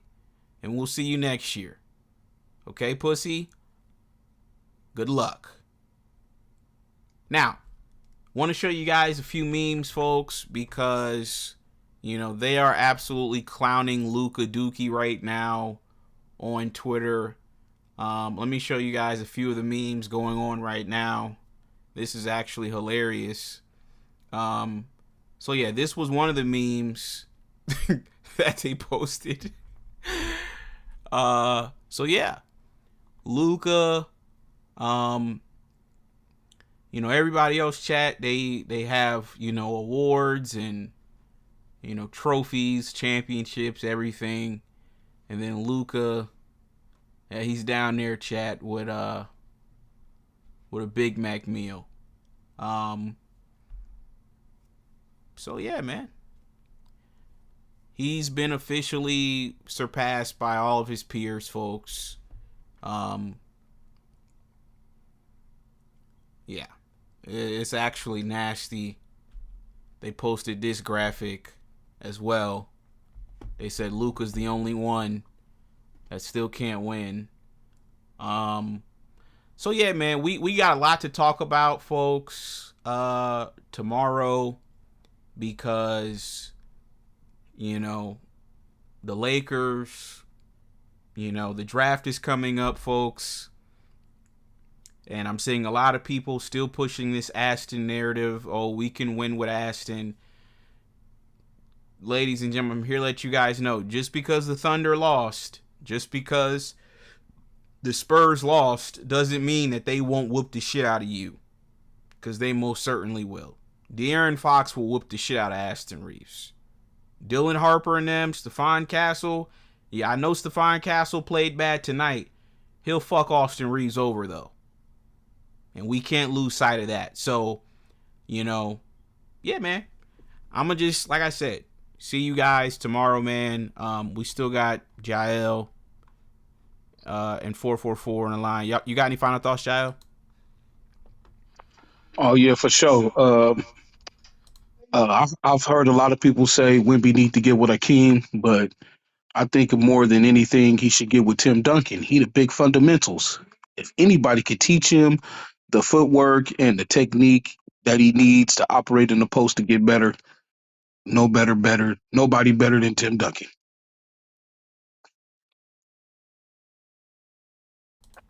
Yeah, I agree with you.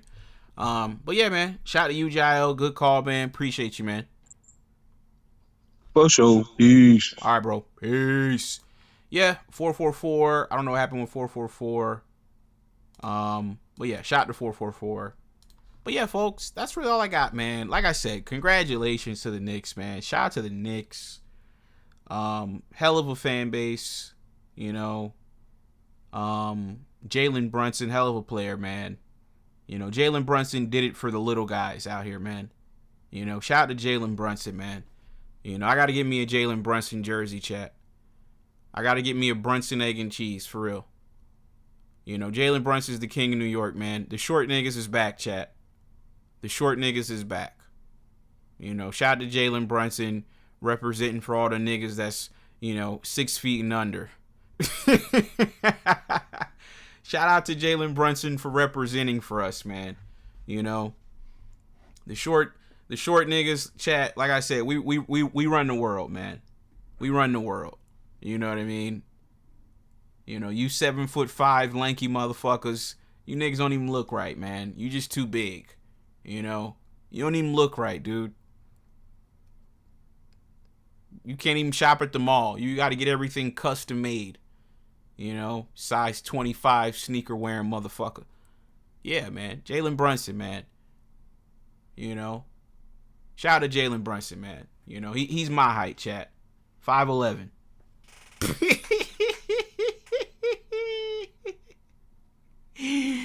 They talking about Jalen Brunson 6'2". Nigga, please, man. Yo, Jalen Brunson's 5'11", and Jose Alvarado got to be like at least 5'9". Ain't no way Jose Alvarado anything taller than 5'9". Real talk. So yeah, shout out to Jalen Brunson. Yeah, man. Shout out to Jalen Brunson, 5'11", representing for the niggas under 6 feet. You said Brunson's 6 feet and a half? Nah, man.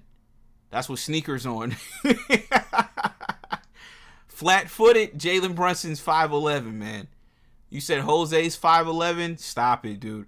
Jose is 5'9", man. Jose is 5'9". But yeah, man, the short niggas chat, we back on top, man. Shout out to Jalen Brunson, man. Yeah, the short niggas is back up, man. Facts. Where are my dead niggas? Where are my dead niggas?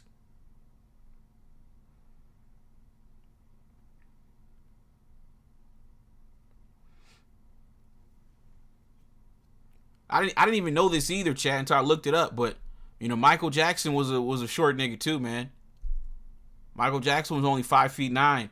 So I keep trying to tell y'all, man. You know, the short niggas, man. Like, you know, we back outside now. We outside this summer, man.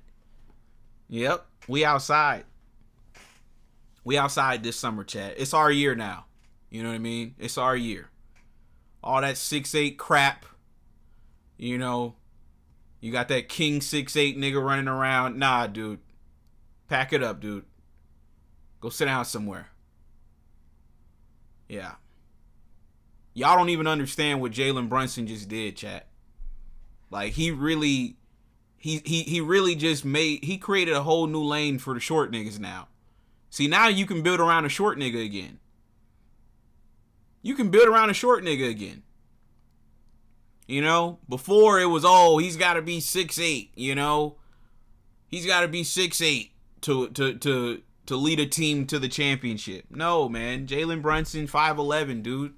Just won the finals MVP. Just won the finals MVP. Just won the championship. He said it's a short king summer. He said it's a short king summer. Exactly. The short kings are outside, man. It's our turn now, man. It's our season now. You know what I mean?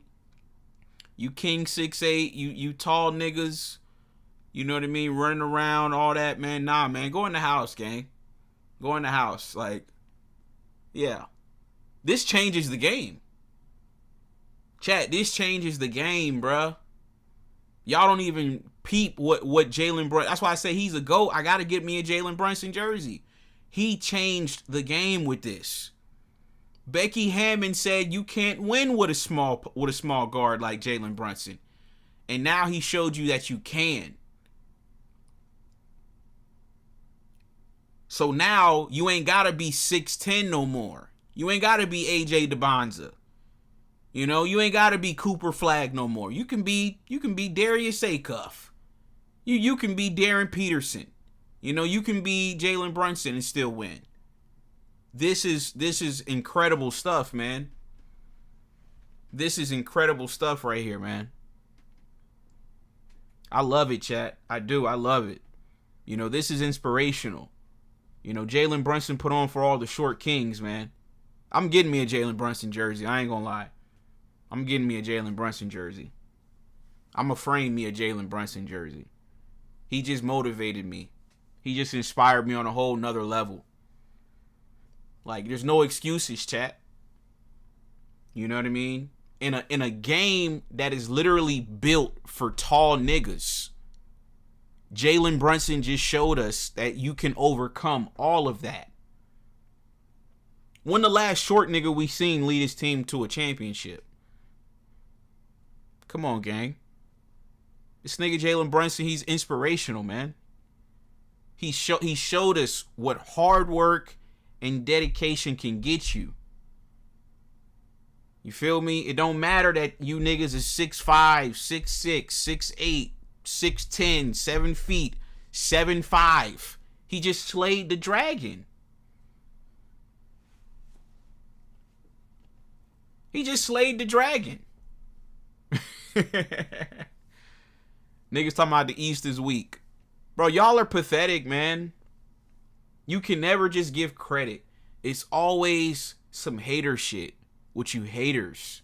Y'all are pathetic. You live a sad existence. That's why your name is Atheist. Get out of my chat, man. You ain't gonna be in my chat talking about you an atheist. Get out of my chat, dude. Yeah, you just got blocked, pussy. Come back on your other account. I already blocked you before. So come back again. And you better change your username too. You stupid idiot. Always hating, bro. Oh, the East is weak.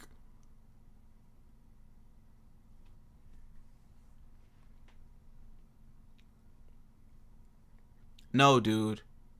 Jalen Brunson's just a GOAT. Jalen Brunson is a GOAT now. He's a GOAT now. That's what it is. Jalen Brunson is a GOAT now.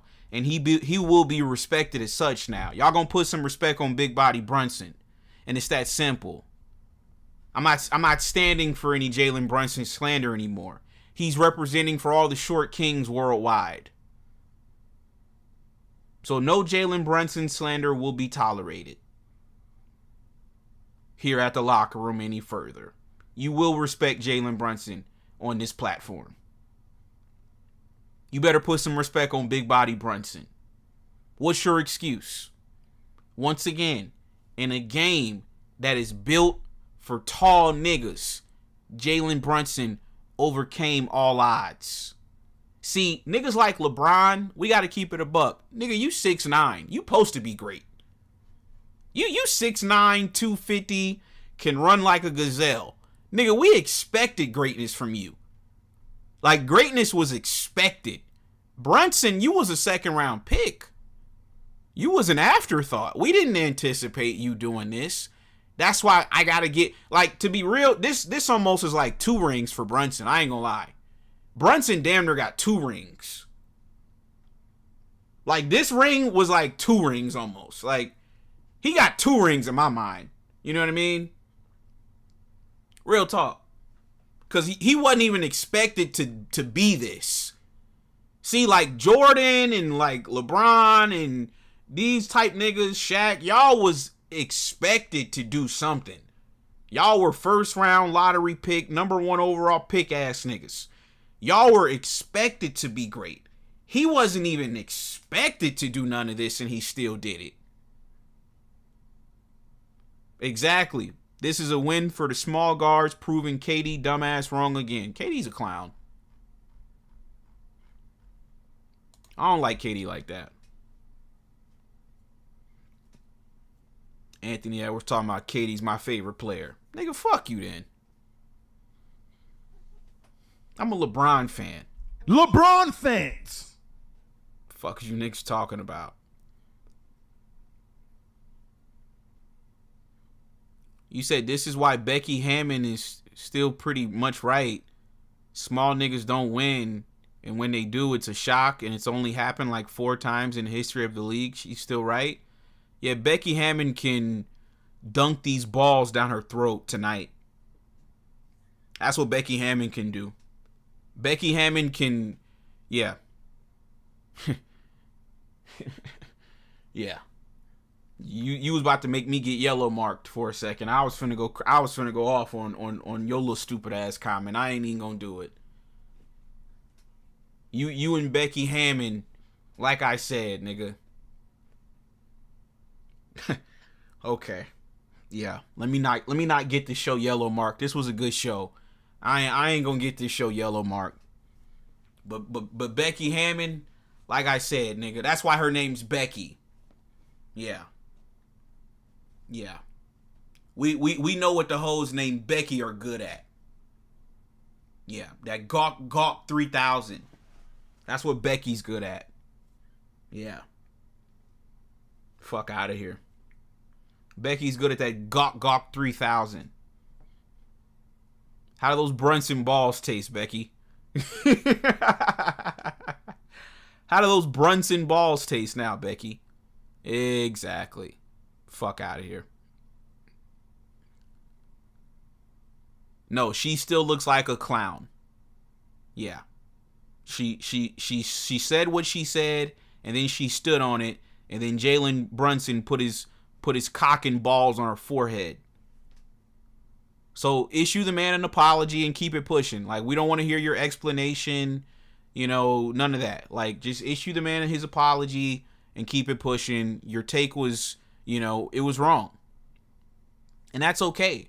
Right? Like, be a woman about it, admit you were wrong, and then let's just go on about our day. I've been wrong before. I've had bad takes before. I've been wrong. That's it. Admit you were wrong about Brunson, apologize to him, say congratulations, you were absolutely wrong, and let's go ahead and pack you up. It's that simple. But we not finna sit up here and, oh, well, she's still right. Man, get out of here with that. How is she still right? The nigga just won a championship and the finals MVP. How is she still right? Like, come on, bro. I'm going to block you, gang. Like, real talk. I'm going to block you. Nah, I'm going to block you. That's what I'm just saying. Nigga, I'm just saying. Yeah, I'm just saying I'm going to block you. Like I said, you going to put some respect on Big Body Brunson. And shout out to Kendrick Perkins, because he the one that came up with Big Body Brunson. Y'all going to put some respect on Big Body Brunson. Yo, say one more thing about Becky Hammon. I'm gonna block you. Try me. Play with me. Do it again. Do it again. Okay. You're blocked. You can go to Becky Hammon. You can go kick it with Becky Hammon tonight. Yeah. Fuck out of here. Fuck Becky Hammon, nigga. She said he couldn't win. She said he wasn't a 1A player. And he just did that tonight. And you talking about, well, how was she wrong? How was she wrong? I just told you how she was wrong. But how was she wrong? It's been 4 small guards in 80 years. But how was she wrong? I just told you. Because she said you couldn't win with him, and he just went and won. Are you dumb? Are you dumb, stupid, or slow? Which one is it? Which one? Dumb, stupid, or slow? Or all three? Or are you a combination of all three?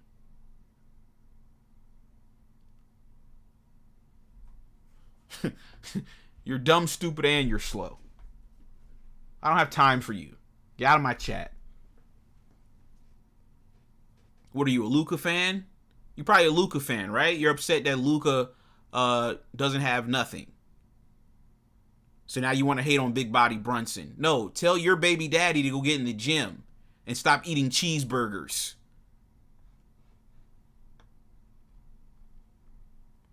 You clown.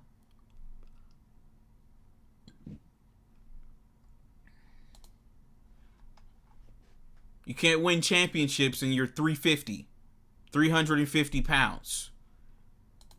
You can't win like that. Don't hate on Big Body Brunson because Big Body Brunson was in the gym getting better with his daddy, Rick Brunson. Don't hate on Big Body Brunson. Get in the gym and get better. And we'll see you next year. Like I said, y'all keep talking about signing Austin Reeves. We need to start talking about trading this bum. Because this ain't working out for me. And like I said, we're going to get into this tomorrow. We got a lot of content we're going to get to tomorrow. I really want to stick to the game tonight for this particular show. But tomorrow, ladies and gentlemen, I got a lot of stuff I want to say. But I think this championship by the Knicks,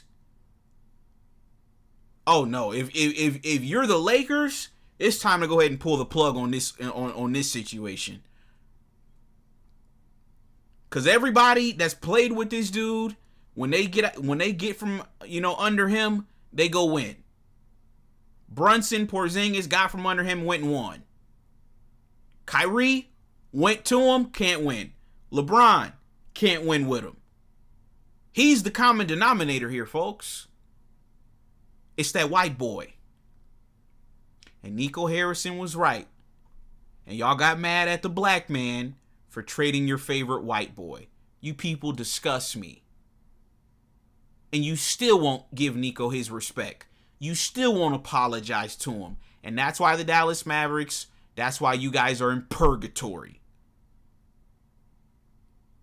For what y'all did to Nico. Y'all are going to be cursed for that. I've been a Master my whole entire life since I've been a baby. This is the worst moment in the history of my life. This is ridiculous. This is crazy, man. We went to the NBA Finals. Why are we trading the best player, the franchise player?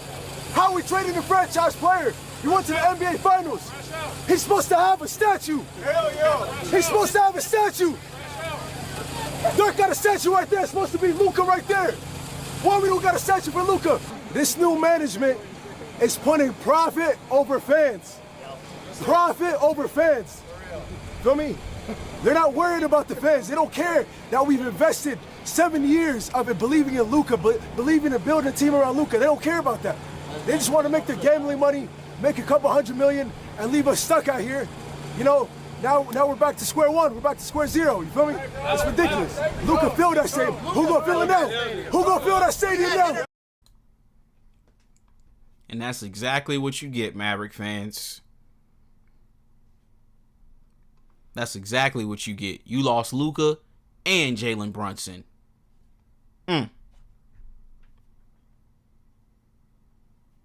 You see what that karma will do, chat? They were chanting, "Fire Nico! Fire Nico!" Okay. Now Nico's gone. And so is your future. Jalen Brunson's gone.